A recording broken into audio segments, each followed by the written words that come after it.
అందరికీ నమస్కారం. లక్ష్మీ గణపతి జ్యోతిష్యాలయానికి స్వాగతం సుస్వాగతం. డిసెంబర్ 19వ తారీఖు మనకి మార్గశిర అమావాస్య అయితే అయింది. అమావాస్య రోజు ఏమేమి చేయాలి ఏమిటి అనేది తెలుసుకుందాము. ఈ యొక్క అన్ని అమావాస్యల్లో కంటే మహాలయపక్ష అమావాస్య ఒకటి.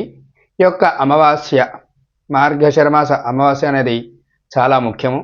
మహాలయ పక్ష అమావాస్య వచ్చేసి పితృదేవతలకి బాగా ప్రీతికరం. అలాగే ఈ యొక్క అమావాస్య పితృతర్పణాలకి అలాగే విష్ణుమూర్తికి చాలా ప్రీతికరం. ఈ యొక్క మార్గశిర మాసంలో వచ్చే అమావాస్య. ఈ యొక్క అమావాస్య రోజు మనం ఏమేమి చేయాలి, ఏమేమి నిష్ఠగా ఉండాలి అనేది అయితే తెలుసుకున్నాము.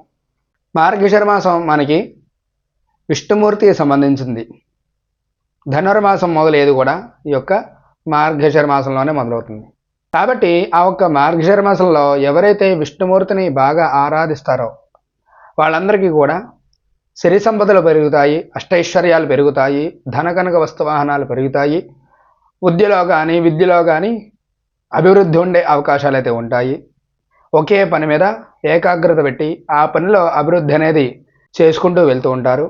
మంచి పొజిషన్లోకి వచ్చే అవకాశాలు అయితే ఉంటాయి. ఈ యొక్క అమావాస్య రోజు ఈ యొక్క విష్ణుమూర్తికి బాగా ఆరాధన చేసుకుంటే ఈ యొక్క మార్గశీర్ష మాస అమావాస్య బాగా కలిసి వస్తుందనే చెప్పుకోవాలి.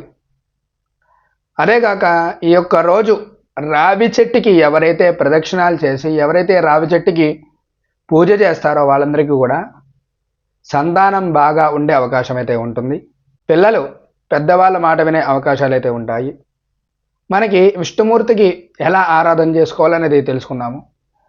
మన ఇంట్లో విష్ణుమూర్తికి సంబంధించింది ఏదైనా విగ్రహం కానీ లేదా ఫోటో కానీ ఉంటే కనుక పొద్దున్నే 3 గంటలు లేచి 4 గంటలు లేచో శుభ్రంగా స్నానం చేసి ఆ ఫోటోకి గంధం బొట్టు కుంకుమ బొట్టు పెట్టి విష్ణుమూర్తికి సంబంధించినటువంటి స్తోత్రాలు ఇవన్నీ చదువుకుని పరవన్నం కానీ పులిహార కానీ నైవేద్యం పెట్టండి. కుదిరితే దధ్యోజనం కూడా. దాని తర్వాత ఆ రోజు ఉపవాసం ఉండి రాత్రిపూట మళ్ళీ శుచిగా స్నానం చేసి స్వామివారికి నేతితో దీపం వెలిగించి విష్ణుమూర్తి సాయంత్రం మళ్ళా ఏదో ఒకటి నైవేద్యం పెట్టండి.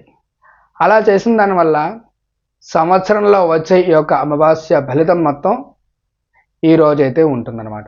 పితృతర్పణాలు చేస్తారు. అలాగే విష్ణుమూర్తి ఆరాధన చేసే ఈ యొక్క అమావాస్య అనేది సంవత్సరం అంతా ఎన్నో తప్పులు చేసిందంతా కూడా ఈ యొక్క రోజు ఆ దీపంతో పోతుందని తెలుసుకోవాలి. లైక్ చేయండి, షేర్ చేయండి, సబ్స్క్రైబ్ అయితే చేసుకోండి. ఇంకొక వీడియోతో ఇంకోసారి కలుసుకుందాం. నమస్కారం.